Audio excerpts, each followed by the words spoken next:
Hi guys, I am Mehak or Ruprai, and today's specific video is about life in Canada and what the truth about life in Canada actually is and what everybody else tells you, or the people living in India or where you are from, specifically as an international student, tell you that, oh my god, life in Canada is amazing and that's the best time you would ever have, and you will make so much opportunity, money, fame, blah blah blah. It's all crap, and these are the reasons why.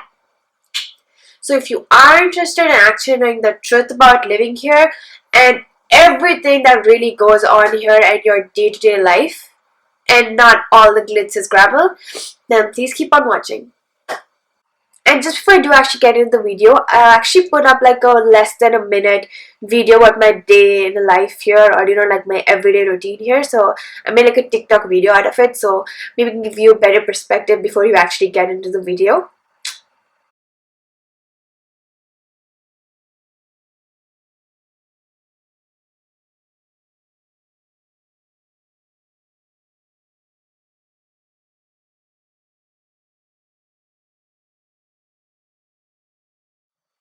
Okay, so the first thing I'm going to talk about is money.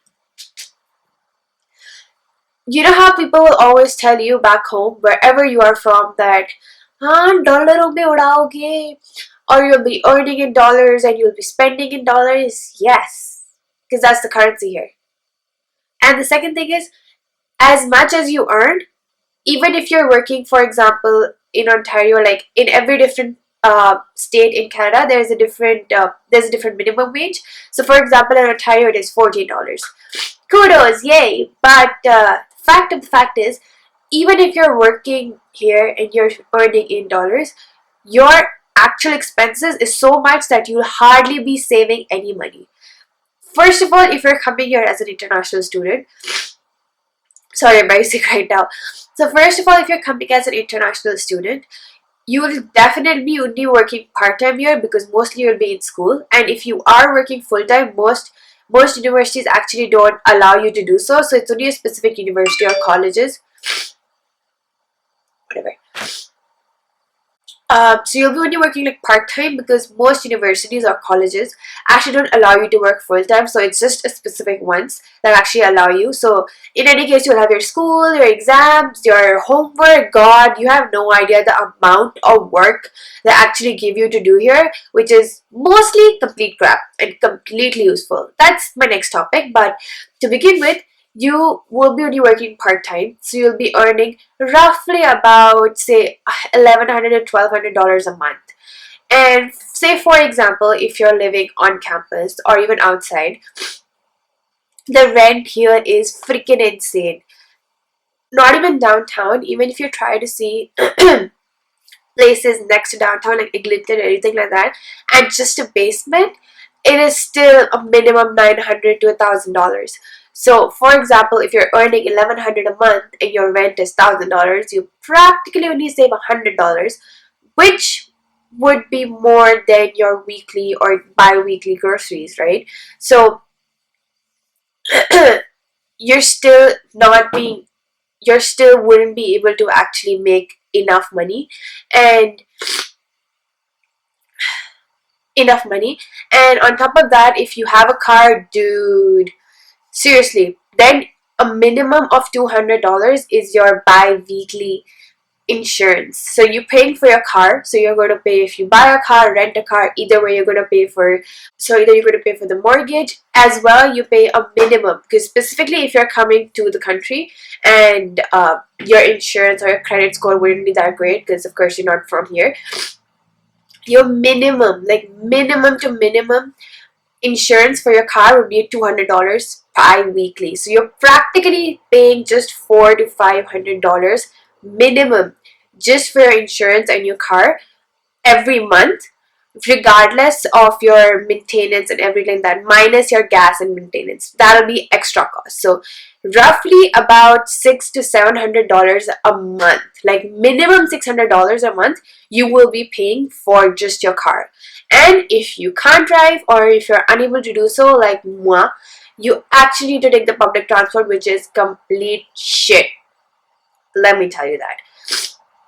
For example, if I have to go to work and I literally work by car, like 10 to 12 minutes drive from here, and I gotta take the bus, it takes me 45 to 50 minutes to reach there. 50 minutes for a 15-minute drive. Can you imagine? That is 3 times the amount of time, simply because you have to change 2 buses, wait for the bus, and this winter is severely unforgiving, so you have no idea how difficult it is to actually stand and wait for the bus, which is always late, always late. So you're practically waiting 5 minutes for the bus in this freezing weather, and then after that, that bus is late, and because of the first bus is late, you miss your second bus, and then you're waiting another half an hour for the next one to come, which practically takes you about an hour or more to actually reach to work, and of course you're going to be late.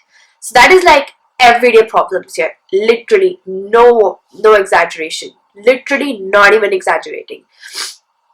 That has been my little routine, I would say. Initially, it would make me insanely angry every time that happened. Now you just get accustomed to that shit. Coming back to the cost, so you will definitely have a minimum of groceries cost, because I prefer to cook at home. Like, I like cooking, so I'm used to that by now.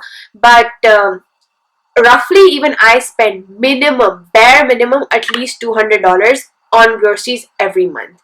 So if your rent is, for example, let's just say, for the sake of argument, you live on campus and your rent is bare minimum $500, and just say $200 for your food. Like, I'm taking bare minimum cost, not even exaggerating. $200 for your food, and another $100 or $120 on your traveling, because either you buy a bus pass, which is $116, $17, depends. So it's roughly about $120. So by now, if you just take a $500 apartment, and by apartment I mean one room, where you're practically sharing an apartment with 4 other people, and you just get one small room and maybe a bathroom, maybe not.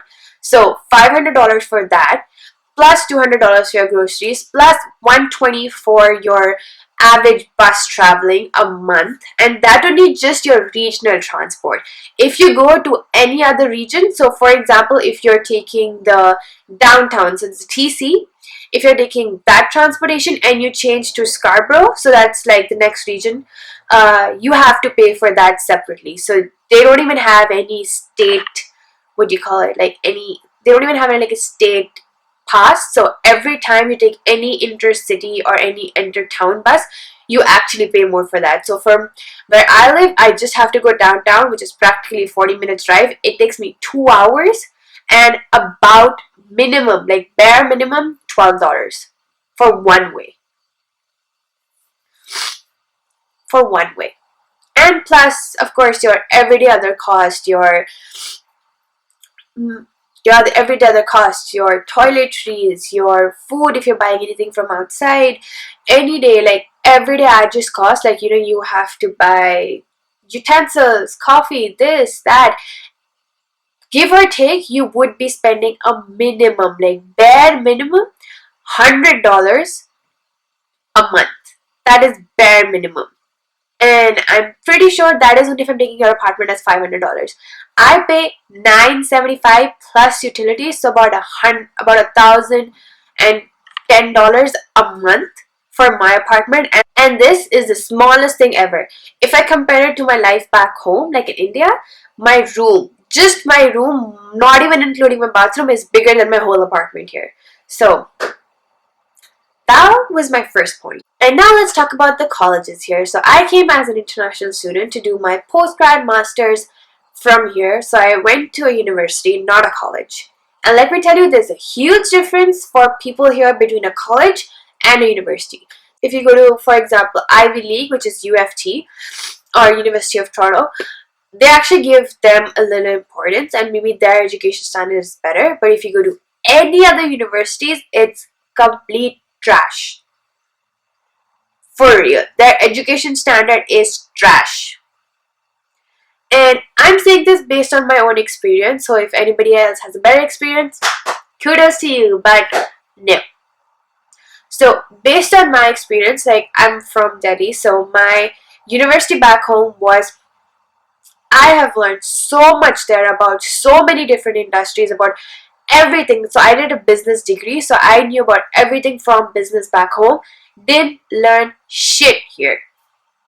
All they actually do is will give you literally case studies on big companies or companies that have done something wrong in the past, and all they have to do is come up with unique ideas based on the course book to actually follow that. So you're practically just memorizing crap, giving it in a different perspective, make it a pretty PPT, and that's about it. But the fact of the fact is, no matter how much work you put in, hours upon hours of good work, according to you, practically including every kind of information in that, if you have a white professor and you're not white, they won't even consider you. So no matter how much effort you put in, it's not going to reap you any good rewards. Second is, they will have the most stupidest presentations, case studies, or work or assignments to actually give it to you, which will be so time consuming, but you won't learn anything out of them. Like, except of time management and my own patience level, I don't think I've learned anything from my university year. It was just waste of time, money, and energy. A lot of time, money, and energy. You can, like, literally. Their education style is so bad, and the reason is because they actually don't have full-time teachers, so they have mostly tentative teachers who would be just teaching for, say, 2 classes a week or 3 classes a week and practically have another job. So they're just filling in for somebody else. Most of them don't even have a degree in that same field or won't even have relative experience. So for example, if I'm working in a marketing degree, if I'm working in a marketing business for 1 to 2 years, you can actually become a professor regardless of the amount of experience you need or an actual degree. So you know how in India you have to have a teaching degree to become a teacher, as well as have years and upon years about experience? Here, and they pay them very well, so they're happy doing whatever, because they're literally, so many of our professors would be like, oh yeah, I have my other job after this, I'm doing this, I'm doing that. So waste of time. And coming to my third part, which is physical health, I cannot even stress this enough, how much I have been sick here. And the saddest part is, no matter how sick you get, you can't do anything about it. That's why I was talking about mental health before, because literally, it's like you're sick, you have 102 fever, red eyes, swollen eyes, you're literally lying on your bed alone. Nobody to take care of you, nobody to bother you. You know how back home you have like your mom, your brother, your sister, your family, everybody, your helpers, domestic help, everybody there will be like, okay, do you need this? Do you need that? Can I help you? Can I do this for you? Your mom will be like, eat this, eat that, did you take your medicine, blah blah blah blah. And we're pampered in that sense. Here, you suffer alone in silence. And specifically because if you're coming from another country, specifically from a better climate, by better I mean a more sunny climate, a more healthier environment. So for example, if you're coming from somebody who has 10 months of summer and has never lived in such horrible weather, you're bound to get sick.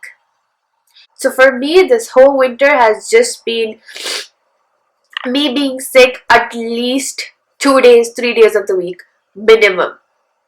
Literally, on and off, I have just been sick because the weather is so unforgiving. Every second day, it will be snowing. And we will have snow blizzards, storms, literally such horrible winds, because even if you go out for 5 minutes and you come back, you're bound to get sick. So you have to take so much extra care of yourself. Adding to that, so the water here is not very healthy for you. So for example, for me, I never drink direct tap water, what most people actually drink here. I actually buy like the filter and actually have water from that, because I started to realize because of that I had pimples all over my face. My hair as it is gone really bad since I've come here. Like I have so much hair fall, so much dry skin, because one, the weather, second, the water is very bad for you. I don't even cook food with the normal water. I only use filtered water because it's really, really bad for you. Specifically because you're not grown up here, so your body is not used to that kind of stuff. So it will actually harm you a lot if you directly have the water here as well. So I feel I've spoken a lot about the weather, how horrible it is. And just to give you a little sneak peek about how the weather is, I'm just going to add like a few clips here what my usual Snapchat is. And coming back to one of the last topics that I want to talk about is the people here. You know how it's a worldwide known fact that Canadians are the politest, most sweetest people ever? Dude, just because you said thank you, sorry, and please doesn't make you sweet. Seriously, I have seen such horrible people here, whether it's at work, whether it's at university, or just generally in life.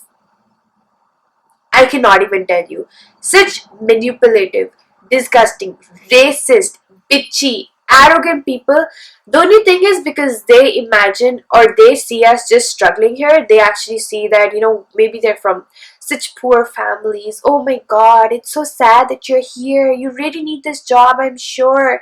Like, without this, you can't do anything. That they expect you to be from such a low level background, and they treat you as if you're uneducated, dumb, with the lowest IQ ever, and that they're great enough to actually talk to you. Specifically, I wouldn't say white people in specific, but a lot of white people, I would say a majority, as well as unfortunately a lot of Asian and like Southeast Asian, like Asian people specifically. Like, Asians always stick to themselves, like Chinese, I would say, specifically Chinese, Japanese.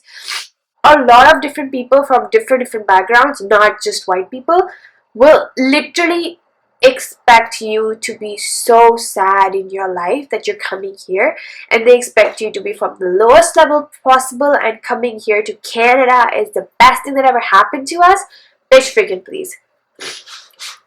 Every time I actually speak to somebody here, and I'm like, dude, you have no idea my lifestyle back home. And that is the one moment I am saddest of them all.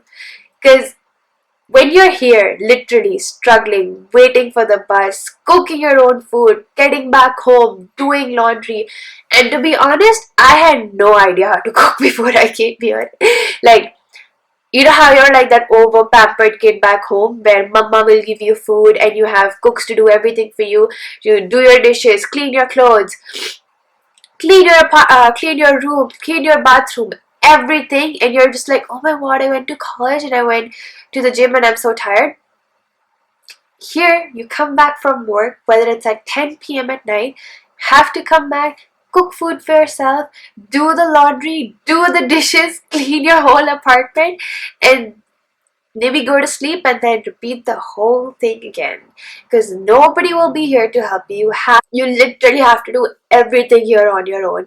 And when you actually contrast it, I know a lot of people come from a lot of different backgrounds here. But if you're actually coming here as an international student, I'm sure you have a very good lifestyle back home. Otherwise, you wouldn't be able to actually afford the amount of money we pay to these universities. Like, for 1 year, you pay more than $20,000 minimum. $20,000. Literally. Okay, the funniest thing ever is when you talk to a Canadian student here, they have OSAP. So the government basically pays them money for their rent, their food, their everything, and they pay back the money once they have a job. So they have like their whole life, or about like 7-8 years, whatever, to pay that money back, and they spend that money on complete trash, buying all kind of new fancy gigs, maybe gadgets, clothes, this and that. And here we want to be the independent kind of child and don't want to take money from home, and you're literally managing in everything you have. For me personally, this has been the most life-changing experience ever, because I really want to do a video about my life back home and my life here, but just to give you a basic change, there's a lot of change. And to be honest, yes, I know I have said there's a lot of problems here and you suffer a lot, you do, because when you need money, there is no jobs here. I have 2 degrees and I still can't find a very substantial, good enough job, because they would rather give that job to a less educated and less experienced white person rather than a educated, substantial degree, substantial work experience, any other person, whether it's a brown person, Asian person, black person. And I say that not just based on my own experience, but to the people I have actually spoken to, because I know people from a lot of different backgrounds, and they all have that same consensus. If you're not white, you're practically not going to get that job easier. For example, very recently, Tim Hortons, the Starbucks of Canada, actually started accepting people of color into their jobs. Like, it's a small freaking coffee shop, bro. Literally. But they would only hire only white people, and now they've actually started accepting people of different color, whether it's black, white, brown, any other thing, any other kind of person. But sometime back, they would only hire white people, and it's small. It's okay. I get it. It's a huge company, but it's just a coffee shop, right? Literally, it's a $1 coffee, bro. But still, if just a coffee shop can have so much problems, imagine the big companies here. So many people here literally work in restaurants, in malls, in door-to-door companies, as Uber drivers, as taxi drivers, in sales, customer service, because one, that is a job you can easily get, and that's the only job where people will constantly try to hire people. But if it's a big company, it's very difficult to find a job here. Very, very, very difficult.